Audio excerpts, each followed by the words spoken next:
Essa aqui é mais uma série de ingredientes que tem chamado muita atenção na internet, que são os peptídeos. Ei! Lembrando que se você ainda não está inscrito, curte, compartilha, comenta, se inscreve aqui no canal, porque eu sempre estou subindo aqui vídeos que são informativos com relação à ciência cosmética. Meu nome é Vitor Infante, sou doutor em ciências farmacêuticas, minha ênfase é cosméticos, eu trabalho no mundinho do cosmético, eu tenho mais de 10 anos.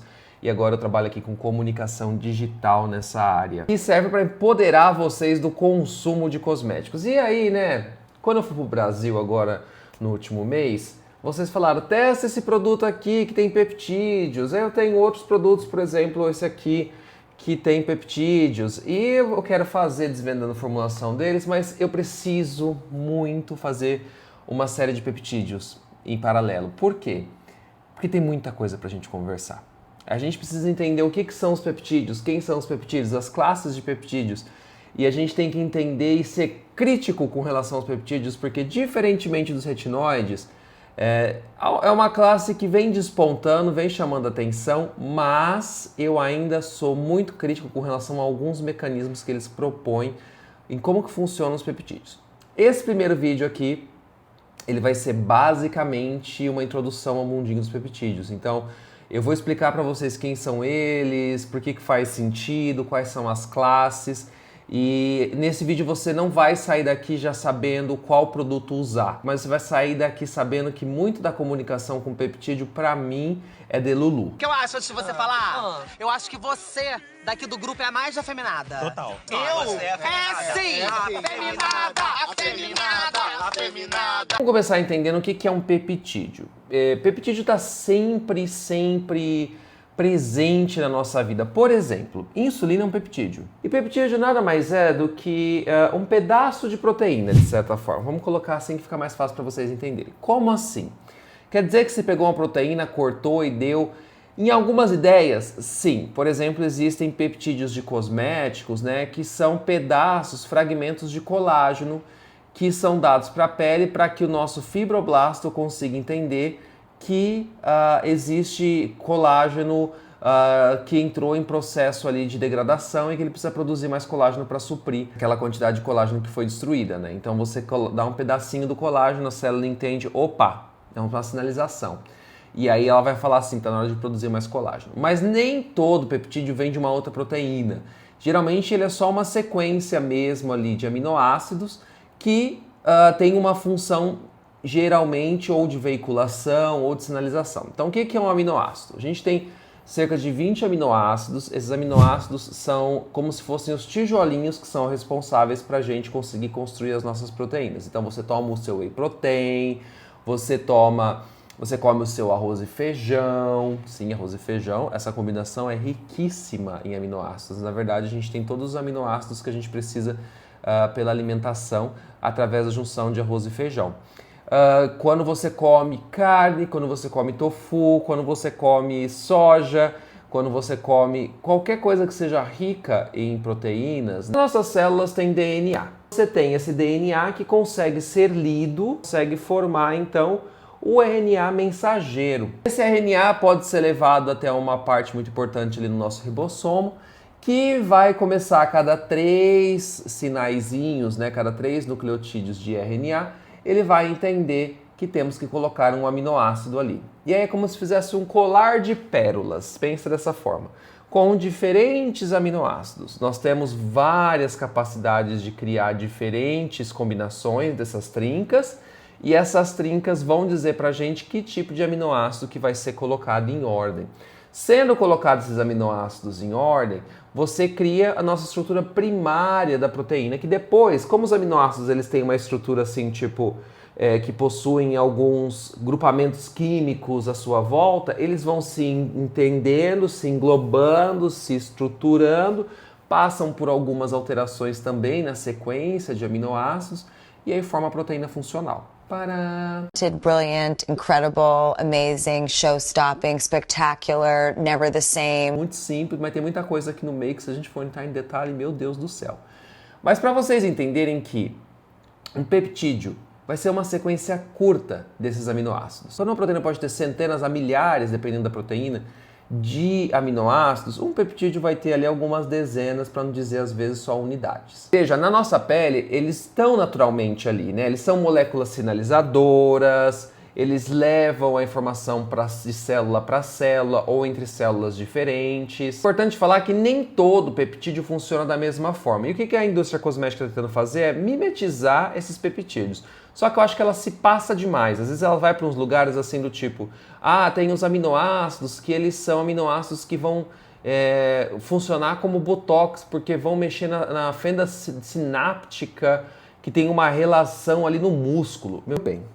Meu bem, a gente já fica feliz quando a gente consegue entregar alguma coisa de um cosmético na epiderme, que é a primeira camada de célula viva. Para você chegar no seu músculo, você está fazendo o quê? Porque aí faz mais sentido esses aminoácidos serem aplicados em procedimentos muitas vezes. Então a gente tem visto esses procedimentos com aminoácidos ganhando bastante prominência nos últimos anos, por conta que faz mais sentido, por conta que aonde que o mecanismo deles de ação proposto está funcionando. Então a gente vai ter que começar a separar também os peptídeos que a gente fala de cosmético e os peptídeos que a gente fala também de procedimentos. Aí procedimentos a gente vai fazer para um outro vídeo, tá? Vai estar nessa série aqui. Mas a gente vai ficar focado bastante, quando eu for falar nessa série, bastante sobre cosméticos. Assim, eu vou subir lá nos assinantes daqui, vocês vão ver que tem duas classes de assinantes, a mais baratinha e a mais cara. A mais cara vai ser um material profissionalizante, super difícil, complicado, linguajar complicado, para quem é da área, né, de cosmética, médico, dermatologista e tudo mais, para explicar um pouco mais sobre protetor solar em detalhes. Quem for assinante desse outra categoria, a categoria mais popular, eu estou fazendo vlogs, colocando, testando, usando produtos que eu gosto e fazendo essa discussão com vocês sobre textura e tudo mais lá. Às vezes eu trago um pouco isso no meus Vendando Formulação, mas vocês sabem que o canal aqui tem uma pegada mais científica, né? Então eu não foco tanto nisso. Então pra gente ter uma discussão mais de amigo assim mesmo, do tipo, vamos conversar aqui e até, né, gente, tem coisa que a gente não pode postar assim tão aberto, porque a gente pode ser processado. Então, para evitar o jurídico, quem quiser dar uma assinatura, assina lá para vocês verem. E eu acho que o próximo que eu vou subir vai ser esse daqui. Eu já subi que eu estava testando um shampoo. Na verdade, ele é um pré-poo, não é bem um shampoo não, é um pré-poo. E agora eu vou subir falando desse aqui da Salve, antes de eu fazer o Desvendando Formulação. Então, para vocês quiserem lá dar uma olhada, vai ser bacana. Lembra que quando vocês assinam o canal, também apoiam aqui para que eu consiga comprar os produtos, para que eu consiga melhorar também, não só a edição, mas a qualidade da imagem, porque eu consigo comprar equipamento, melhorar o canal como um todo, né? O canal aqui, ele é jovem, e a gente tem que fazer o canal acontecer para conseguir levar a ciência cosmética para você, para que você não olhe para um cosmético que te promete mexer lá na placa neuromuscular e funcionar como um botox, né? O cosmético não vai fazer isso. Me desculpa trazer esse chá de revelação para vocês. Vamos falar aqui então das categorias de peptídeos que existem, e aí vocês já vão começar a entender mais ou menos onde que eu vou começar a bater com vontade. A primeira categoria são dos peptídeos sinalizadores, né? Esses peptídeos sinalizadores eu acho que provavelmente são os mais famosos. Por exemplo, o Matrixil, que é inclusive esse que está aqui no da Salve. Eu gosto bastante do Matrixil, eu acho que ele traz uma ideia interessante, ele vai funcionar como um mensageiro, estimular fibroblasto, produção ali de colágeno. A gente sabe, é complicado chegar até ali na derme. Mas o Matrixil, ele tem uma coisa que ele é um tripeptídeo, geralmente, tá? Ele tem tri e tetrapeptídeo, então são peptídeos que têm 3 e 4 aminoácidos. Isso faz a molécula ser pequena e isso favorece a sua penetração cutânea. Só que um outro problema que a gente tem com peptídeos é que na sua grande maioria eles vão ser hidrofílicos, porque poucos aminoácidos são hidrofóbicos. E essas sequências de peptídeos, geralmente elas vão ser hidrofílicas até para conseguir ser transmitida entre uma célula e outra e poder funcionar como elas têm que funcionar. O que isso quer dizer? Quer dizer que são peptídeos que gostam de água. A nossa pele gosta de óleo. Ela gosta de água, mas até um certo ponto. Então, moléculas que são oleosas, e eu expliquei bastante isso para vocês lá no retinol, que moléculas que têm essa capacidade de serem mais oleosas, elas vão penetrar mais. Então, as moléculas que são retinóides, elas são mais lipofílicas, elas gostam de óleo. Então elas vão penetrar mais. Os peptídeos, geralmente, eles são hidrofílicos, então eles vão penetrar menos, porque eles vão competir com essa barreira da pele. Nesse ponto aqui, é legal falar que esse tipo de peptídeo possui uma modificação na molécula, que aí vai ser o palmitoil, que lembra, essas modificações a gente usa para estabilizar mais o peptídeo, porque muitas vezes esses peptídeos também podem sofrer hidrólise e eles podem ser quebrados por outros mecanismos enzimáticos, porque também, como eles são moléculas mensageiras, a pele pode começar a olhar e falar, isso aqui tá muito assim, tal, tal, tal. E aí colocar esse palmitoil faz com que ela seja mais lipofílica e aí melhora essa junção ali na barreira da pele. Então assim, vai penetrar? Provavelmente entra, mas não deve entrar tanto. Provavelmente melhor do que um peptídeo aí com uma sequência grande bem hidrofílica. Esses peptídeos, geralmente os peptídeos sinalizadores, eles são responsáveis de sinalizar que sofreu um dano na pele. Então lembra que eu falei para vocês do colágeno? Então é como se eles fossem pedacinhos do colágeno que vão lá avisar a pele e falar assim para as células da pele, no caso aqui fibroblastos, a derme, querida, então, o colágeno, ele parou de funcionar. E aí? Vamos produzir? Vamos lá fazer? E a célula começa a produzir mais colágeno. Então é basicamente esse tipo de mecanismo que está relacionado. Não acho dos mecanismos mais problemáticos. Eu acho que, assim, temos resultados na literatura. Eu não vou falar muito sobre os estudos aqui, porque esse aqui não é esse vídeo. Esse vídeo aqui é um vídeo mais geral de conceitos. Então, quando eu for fazer um vídeo só sobre o Matrixil, vou trazer para vocês essa discussão. A segunda classe, que é a classe que eu vou bater com vontade, são de peptídeos neurotransmissores. Eu não gosto de pensar que eles são neurotransmissores. Aqui vai estar o argireline. E aí, eles prometem tentar reduzir a contração muscular. Isso é responsável pelas rugas de expressão, como um botox. Mas... Gente, me desculpa, mas é delulu, é se passar demais. É ter uma autoestima de um homem hétero mediano que usa óculos escuros e comenta que no meu tempo era melhor nas redes sociais. Não tem como, é muito delulu. É muito delulu. Eu acho que esse mecanismo que a gente vê uma melhora, às vezes em rugas e tudo mais, ele tem uma relação muito com hidratação da pele até. Para entender que não tem problema você falar que é hidratante, é que as pessoas elas não têm vontade de explicar para vocês e aí elas vão fazer testes in vitro e ver que consegue ver isso in vitro ou ex vivo com quantidades absurdas da molécula ser entregue diretamente às células ou ao local alvo sem levar em consideração essa barreira maravilhosa que a gente tem que é a pele. Então por isso que eu falo assim, gente, é muito delulu, né? E cosmético, gente, não é medicamento. Então, como não é medicamento, a regulação ela não é tão forte. Então pode ser delulu dessa forma. Ah, funciona mesmo, né? Dessa forma. A gente tem lá estudo que mostra isso pra gente, né?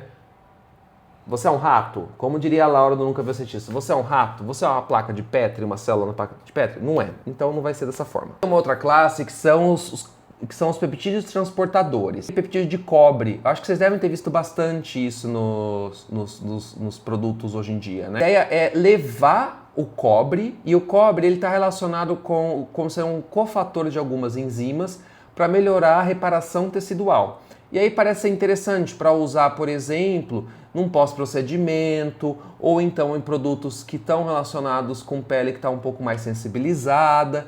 Então esse peptídeo vai ter essa relação. Aí nós temos os peptídeos que são inibidores de enzima, hoje em dia muito focados nas metaloproteinases, que são proteínas que são enzimas, né, que elas acabam indo lá causar reações no nosso colágeno e tudo mais, por conta do excesso de UVA, por exemplo, que vai estimular as metaloproteinases por uma questão indireta por conta dos radicais livres. A gente tem uma quinta classe que não é tão explorada para cosmético, mas são os peptídeos antimicrobianos, os AMPs, que eles vão atuar fazendo com que as bactérias ou fungos eles não façam malefícios, causem malefícios à pele. No caso aqui, peptídeos antimicrobianos já são utilizados como antibióticos hoje em dia, né?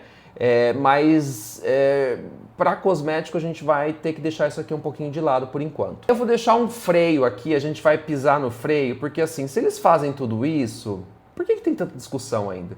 Eu acho que deu para vocês entenderem nesse vídeo que os mecanismos não são muito legais, muito bem propostos assim, né? Eles pegam uma coisa ali de de um estudo mais in vitro, ex vivo, e aí eles veem o resultado in vivo e eles falam, então é por conta desses... Não, não é. Provavelmente não é. Provavelmente esse resultado que você vê na melhora da ruga não é porque tem um bloqueio de um cosmético fazendo um bloqueio na junção ali entre o músculo e um neurônio. Não faz sentido, um cosmético não tem essa capacidade. Muito complicado entregar o peptídeo, né? A molécula pode ser muito grande e esses daí que são bloqueadores, inclusive, as moléculas não são pequenas não, tá? Geralmente eles estão acima de uma regra que a gente chama de 500 Daltons, que é o tamanho da molécula, eles estão acima disso.